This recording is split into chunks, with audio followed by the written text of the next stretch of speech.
Welcome back to the final episode of our special edition AI Quartet on Pest Control Unlocked. I'm Konstantin Schwartz. Over the last three episodes, we've talked about the tools in relation to AI, the cameras, the sensors, the bots. But today, we have to talk about something much harder, the strategy. To understand the choices you face, you have to understand a concept called the Innovators Dilemma. It was coined by Clayton Christensen, and it describes a fatal paradox. It says that the great companies don't fail because they're incompetent. They fail because they are too good at their current business. They're so focused on protecting their existing margins and making their current customers happy that they cannot justify investing in the new, unproven technology that will eventually replace them. Basically, doing the right thing for your business today is exactly what kills your business tomorrow. History is littered with victims of this dilemma. In 1975, an engineer Kodak invented the digital camera. He brought it to his leadership. They said, "That's cute, but don't tell anyone. It eats into our film sales." In 2000, Pete Hastings offered to sell Netflix to Blockbuster for $50 million. They said, "No thanks. We make too much money collecting late fees." Both companies chose to protect their old revenue model instead of building their new value model. Right now, in the pest control industry, we're in the grip of the innovator's dilemma. You have a choice. You can keep selling film, running your business on paper tickets, reactive phone calls, and gut instinct because it's profitable today. Or you can pivot. Today, we're going to lay out the AI strategy, and we're going to start with why this is urgent. It's not just about saving money, it's about surviving the new predators entering the jungle. Before we look at your strategy, look at the battlefield. There's a new dynamic emerging. It's the marriage of a human salesperson and the next gen sales platform. Let's call it the bionic sales rep.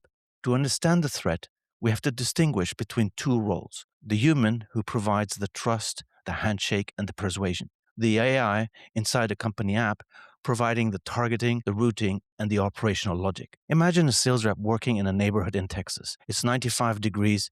He's tired. His decision making ability is fading. He pulls up the company app. The human doesn't decide where to walk, the app decides. The AI analyzes the neighborhood data and says, "Skip these three houses. Go to the blue house on the corner. Their neighbor just bought pest control, and the home value matches our ideal profile." The human obeys the data. The human knocks. The customer is interested but hesitates on price or timing. The human taps the screen. The AI instantly checks the live route density for that specific street across the entire network. It effectively whispers to the rep, "If you can get them to book the Tuesday 2 p.m. slot, you can drop the price by $20 and still make higher margin." What are the implications here? The AI is steering the human. It is guiding them toward the most profitable decisions.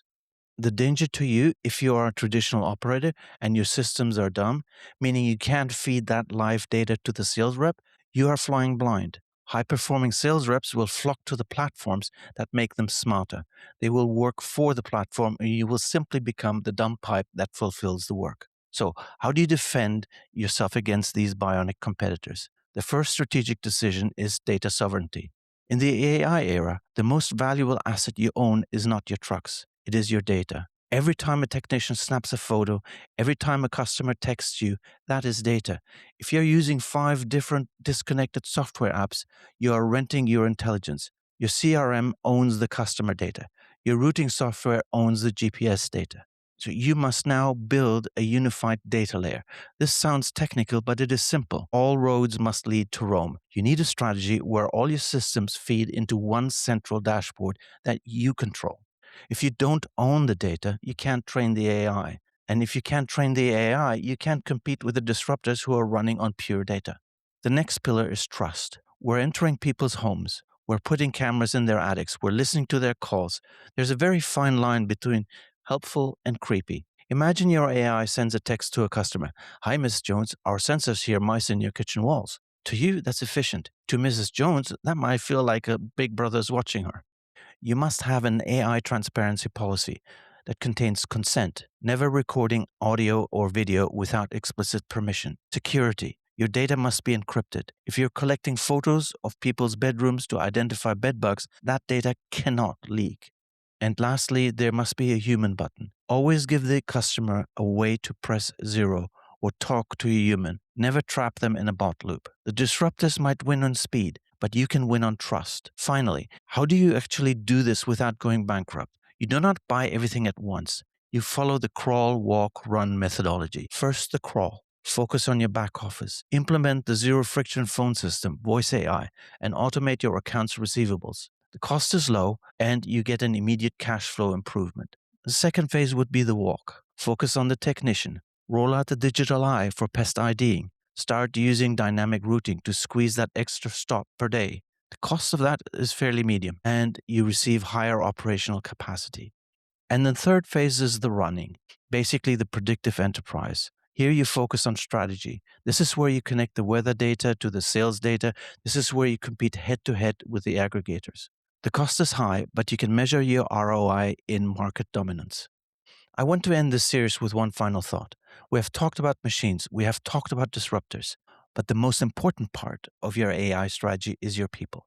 When you introduce this tech, your employees will ask, is this robot here to take my job? And your answer must be crystal clear. No, the robot is here to take the drudgery out of your job.